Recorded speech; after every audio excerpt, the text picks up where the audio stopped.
Alrighty. Wow. We're getting closed in. Yes, we are. I should have probably shown you the top before I started, but I was gonna, and then you forget, and you're thinking, right, we just got to get on with the bloody job here instead of fumbling around, and then you never do it. But the lid went back on. I just put that there because that was a pretty nasty hole, but the lid didn't quite go on like I had hoped. Oops. Yeah. This one on the left actually turned out fairly well. It's just cracked across there and a little bit there, and I think it probably see there's a little tiny chip off the edge, but that mainly stayed as one. The trouble with a lot of these is, first of all, you really need about 1.5 inches thick if you want it to stay solid.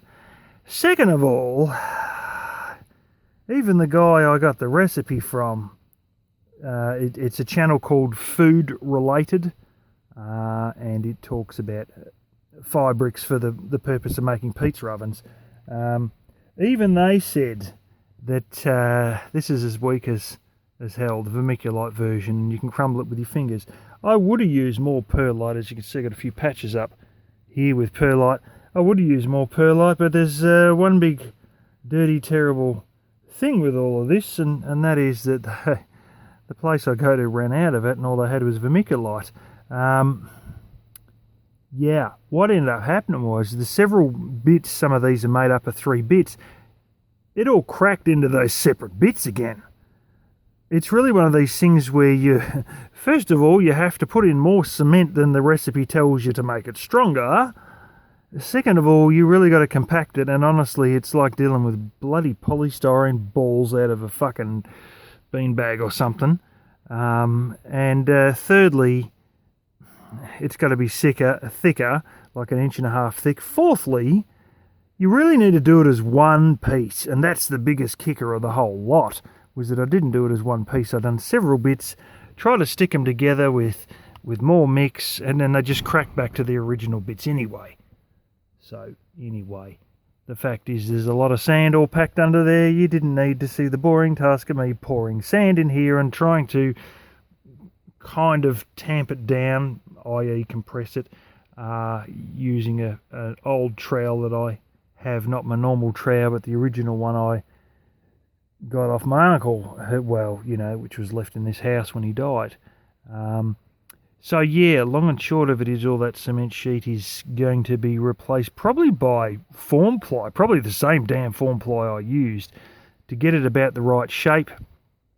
And another bit that sort of goes out, and then another bit that goes upwards to meet the other plywood that's in there, because as you can see, this is all completely cement sheet, and yeah, the plywood inside is overlapping a little bit because the cement sheet would never go back down to the level it was at after I pulled it out, but all the same, it's still going to need to go up a little bit, so we'll see how we're going to do all of that.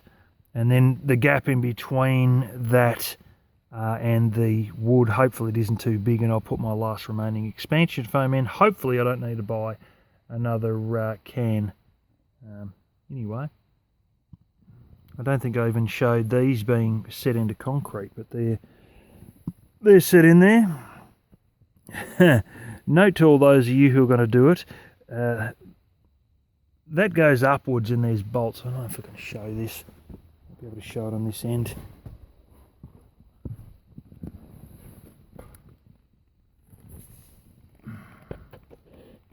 You can see the end of one there. I'll try and... It's all going to be a little bit dark. You can see there where it sort of it goes up and there's a bolt. Basically, there's an L bracket that starts here and goes up, and I've got 2 bolts on the top, and then you know what?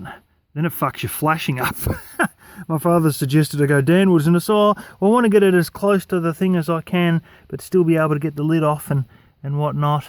So I don't want to put it underneath. What a fucking dumb idea. I should have put it underneath, so then it's not in the way of this, because I don't know if you can barely see it, but there's a screw there, and like it's fucking hanging out in the way of where the flashing would have gone. But anyway, I'm probably going to have to put a little piece in here. We'll see how that goes. I think I might. And I might just end up with expansion foam. But anyway, that's sort of come out to here. I've got more of this junky stuff. It's just like cheap, really low grade shed stuff. Instead of the good stronger corrugated iron, which is like 0.8 or 1.2, I think this is about a half a mil instead of 0.8 of a mil or 1.2 mil. And yeah, so yeah, it's pretty junky. But having said that, there's only a few bits. So there's only a few bits that match each other, but they don't even really need to match each other because it's all so small around here. And I'd rather use those up than the corrugated iron, which I might end up using, you know, if I've got to fix the roof. And it's just stronger stuff, the corrugated. So I sort of rather keep it and just do the things that are already sheltered by an entire house and a heap of box sawn that ain't going to get much wind hitting them. There's probably not going to get much rain hitting them. This here's got a fall. It's not a terrible big fall, but it's about like a 3/4 inch or a half. Yeah, probably about 3/4 inch from this end to that end, something like that.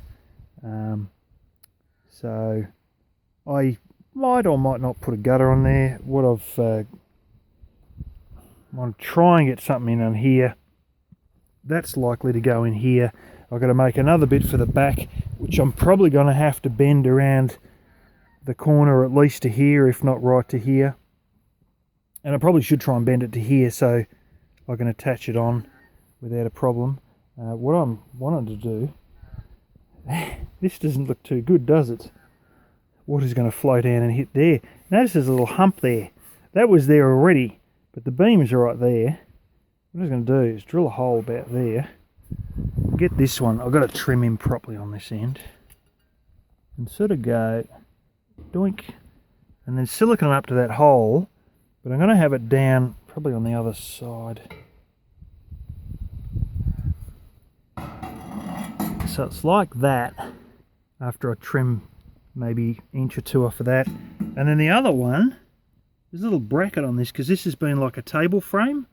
So there's 2 holes and I could wire the damn thing on and then the water will just shoot down there. I might put a half brick or something at the bottom just so it doesn't wash all this away, because this will wear as quick as hell, and being vermiculite it'll probably absorb water as well.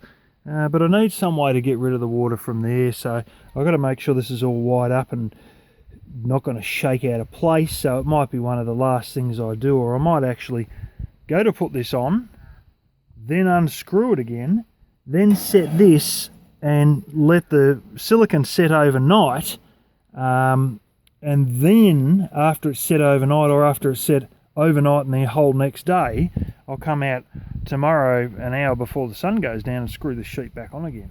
That's probably the way I'm going to do it. Anyway, I've got a bit of lunch cooking inside, so I just thought I'd show you where I'm up to. But we're coming out remarkably well. I don't know how I'm going to do the front exactly. I mean, I got the sheet that's going to fit within, I mean, it's perfect. It fits within like a 3/4 of an inch or something of the bottom here. It's perfect size. But I wouldn't mind having hinges on it. So it might be one of these ones where I sort of set it up and then I get the hinges next week and just rivet the damn hinges on and we'll be right. But anyway, that's where we're at to with all this. I mean, we're a bee's dick from being finished, really. And it is not unlikely that by the end of this week I might have this thing fired up.